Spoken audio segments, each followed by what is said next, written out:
دنیا بھر میں قرآن و سنت کی تعلیمات کو عام کرنے والی عاشقان رسول کی دینی تحریک دعوت اسلامی کا بہت ہی پیارا شعبہ مکتبۃ المدینہ، جو عاشقان رسول کے علم دین کی پیاس بجھانے کے لیے مختلف دینی کتب و رسائل، قرآن کریم، مختلف تفاسیر اور ماہنامہ شائع کر رہا ہے۔ ان کتابوں کی مختلف ممالک میں بولی جانے والی زبانوں میں ٹرانسلیشن بھی کی جاتی ہے۔ الحمدللہ پاکستان اور دیگر ممالک میں سینکڑوں کی تعداد میں مکتبۃ المدینہ کی برانچز قائم ہیں۔ پچھلے دنوں مدنی مرکز فیضان مدینہ ملتان میں قائم مکتبۃ المدینہ کی برانچ کا مزید تزئین و آرائش اور وسعت کے بعد افتتاح کیا گیا۔ رکن شورا حاجی محمد سلیم اتاری اور رکن شورا حاجی محمد شاہد اتاری مدنی نے بھی اس برانچ کا وزٹ کیا اور وہاں رکھی گئی کتابوں اور رسائل کا جائزہ بھی لیا۔ اراکین شورا نے اس حوالے سے مدنی خبروں سے گفتگو کرتے ہوئے بتایا، اس برانچ پر آپ قرآن مجید، فرقان حمید اور مختلف تفاسیر، مختلف اسلامی کتابیں، درس نظامی کی کتابیں، کورسز کی کتابیں، اس کے علاوہ قرآن پین بھی آپ کو اویلیبل ہوگا اور کئی انفارمیٹیو لٹریچر آپ کو انشاءاللہ دیکھنے کو ملے گا۔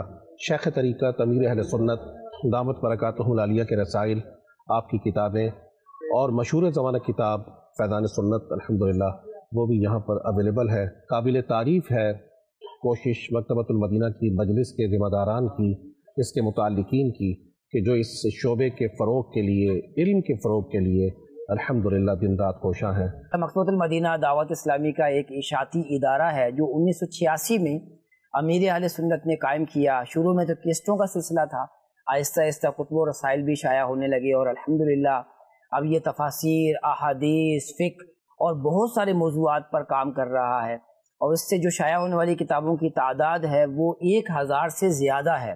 مکتبۃ المدینہ آپ کے علاقے میں جہاں پر بھی قائم ہے، آپ ضرور مکتبۃ المدینہ پر آئیے، آپ کے مزاج کے مطابق آپ کو کتابیں ملیں گی اور بہت سارے موضوعات پر کتابیں موجود ہیں۔ اللہ پاک ہم سب کو مکتبۃ المدینہ سے کتابیں خریدنے اور اسے بانٹنے کی توفیق عطا فرمائے۔ اس موقع پر نگران مجلس شعبہ مکتبۃ المدینہ ڈویژن ذمہ دار ملتان اور دیگر بھی موجود تھے۔ رکن شورا حاجی محمد سلیم اتاری نے مکتبۃ المدینہ کی مزید ترقی کے لیے دعا بھی کروائی۔